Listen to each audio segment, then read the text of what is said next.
Wow, this is very deep. Kenneth Okonkwo has finally exposed Peter Obi to the world. Well, I just pray that this doesn't cost him his political careers, because it now seems as if Peter Obi is a two-edged sword, or is like somebody who does not understand managerial, proceedings, especially when it has to do with political affairs.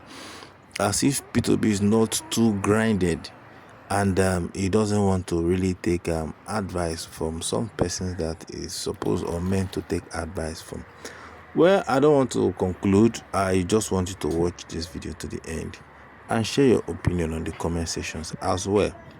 Kenneth Okonkwo Neutral. is You have to say speaking. something. Let's watch. NLC had a meeting, and all of us came there, and he said he prefers to sit on the fence. And I'm like, hold on. In front of everybody, I say, sir, this is not something you can sit on the fence. A leader must take a decision. And he insisted he prefers to sit on the fence. And I said, okay. When he left, all the people there, we are so annoyed. I still begged them. I said, please. Because I know that his political career is on the line. I still begged them. I said, please, let's write a letter to him and still give him time to take decision. Because everybody wanted to implement whatever is his wish. Because people were fighting for him. We wrote a letter to him and still gave him some time. He still did not reply at all. That was when we came up with the caretaker committee idea. It was my brainchild. I went into the constitution and I told them, the NWC having been rejected, this is the only choice we have legally. And that was how it was carried. And then Alex Oti, the governor Alex Oti, took it upon himself because he's a more decisive person. And then organized the woman here trip where they, chose and Obi came and announced the caretaker chairman. After that day, Julius Abure people went to court. Obi even told them that if they go to court and win, he will support them. After he's announcing the caretaker committee. And they went to court and won. And Obi abandoned the caretaker committee and started working with them. I was still maintaining my stand. I still told the whole world. I said the High Court decision is not according to the law. Because I'm a minister in the Temple of Justice. And our first rule in professional conduct is that we are trained to uphold the rule of law. Abure went to Court of Appeal, as in the caretaker committee went on Court of Appeal. And Abure won. By then, Obi had made up his mind that these people are the authentic one. And he was working with them. The gubernatorial election in Anambra State, it was Abure people that brought the candidate of Labour. Obi worked with them on that. And then I made it clear after the Court of Appeal decision, and I saw that Obi is still working with these people. Remember, they asked the legal advisor of Labour Party openly, and he said Obi is working with them. Within the time they went to court, I maintained my stand that the High Court and the Court of Appeal, they are in error because that did not accord to the law, because the law is very clear. The Supreme Court has held that the court does not have any jurisdiction to interfere in the internal affairs of political parties. And I say this is the position of the law. And the High Court and the Court of Appeal erred in law. And that even if they go to Supreme Court, and Supreme Court holds that they are right, I am done with Labour Party. Because I have seen what they are doing, and that's not what should be done. And my principle will not allow me, knowing that they are not doing the right thing, to follow them. So I resigned from the Labour Party because I said, whatever is the decision of the Supreme Court, whether it is for caretaker or for Abure them, I do not think I want to work with this set of politicians that do not have principle. And throughout the time I worked with Obi, I never worked with any politician whatsoever. And I'm making a public statement. When I was in PDP, I never consulted and worked with any politician outside PDP. When I was in APC, the same thing. When I was in Labour Party, the same thing. So I resigned from Labour Party. And then, when the Supreme Court gave judgment, that was when Obi remembered again the caretaker committee. Caretaker committee was in abeyance. I was the one who even going to the press when they ask me anything, defending them. Even when I resigned from Labour Party. Because as you know, I'm a public affairs analyst. And I state the facts anytime as clear as possible. So when the Supreme Court gave judgment, it was in favor of the caretaker committee. That was when Obi came back. And when we had that meeting, he said, let us take the CTC to INEC. And they went to INEC. And then they took the CTC there. Yet INEC did not do anything.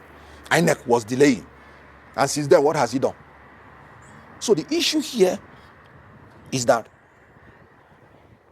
Obi, when he said that somebody betrayed him, it is not true. Obi is the one betraying himself. And let me tell you the gospel truth. Nobody is murdering Obi's political career. Obi is committing political suicide. And I mean it. Because I recall when we were campaigning, I went to the national office when I saw their mindset and pleaded with every member of the Labour Party that nobody should campaign or endorse any candidate who is not a member of the Labour Party. See, today, when I was Labour Party, I did not endorse any candidate from councillorship to the presidency. The same will be endorsed candidates of other political parties publicly. The gubernatorial candidate of another party was who Obi endorsed in Cross River State, rather than the Labour Party gubernatorial candidate publicly. When I'm saying anything I did with Obi, it is only the ones that had been public. Anything we discuss confidentially, I would never say unless he brings it up. So everything I'm telling you is something that's already in the public. So at the end of the day, it was still Obi that endorsed the candidates of other political parties, apart from Labour Party. I recall when I took some Labour Party candidates to the national headquarters, begging that they should be endorsed. I knew the obstacles that I had to pass. So the issue here is when he's trying to make that insinuation. When I was telling him that these people, they were going to sell him out, that if he follows them, I will not follow him. He said I was behaving rascally. I was trying to make him I'm in a haste, that I'm suggesting, trying to make insinuations, because he likes to make insinuations. What is he saying today? The same will be saying the government is using these people against him. The same thing Kenneth Okonkwo told him how many months ago? For crying out loud, if you're a leader, you are in such a party, you have 2-3 options. The first one is, if you see that these people are criminals the way you want to paint them now, you leave the party if you can't solve the problem as a leader, so that your followers will not be confused, and so that you don't get so close to the time of the next election that you would have nothing to do about it. Now, you did not leave. You remained with them. Why? Because you're in cahoot with them in everything they're doing. In all the primaries that the Aburedem organized, none was organized without Obi's approval, whether in Imo, whether in Edo, whether in Ondo, and now in Anambra. And that was how Obi campaigned for all the candidates that came out of it. So you're in cahoot with these people in private. In public, you want to paint another image. No, you're just being a politician of convenience, not a politician of conviction. So where does Kenneth Okonkwo come into this? When I couldn't take it anymore, I left. And before leaving, I had nothing to do with any politician. Nothing. So the issue here is that a P2B, you're not a team player. You're not a great manager of political issues. And you're looking for your problem outside you. I told him that whatever happens to Labour Party has happened to his political career. Because anytime you're stepping out into a coalition, the destiny of your political future is no longer in your hands. Because you have to subordinate your own interest to the interest of the coalition. Labour Party is not viable now as a party to prosecute presidential campaign. So his political destiny lies now in the coalition, or he is not going to make any impact whatsoever in 2027. So when he insinuated that Kenneth Okonkwo betrayed him, sorry, Obi betrayed himself, because he is just committing political suicide.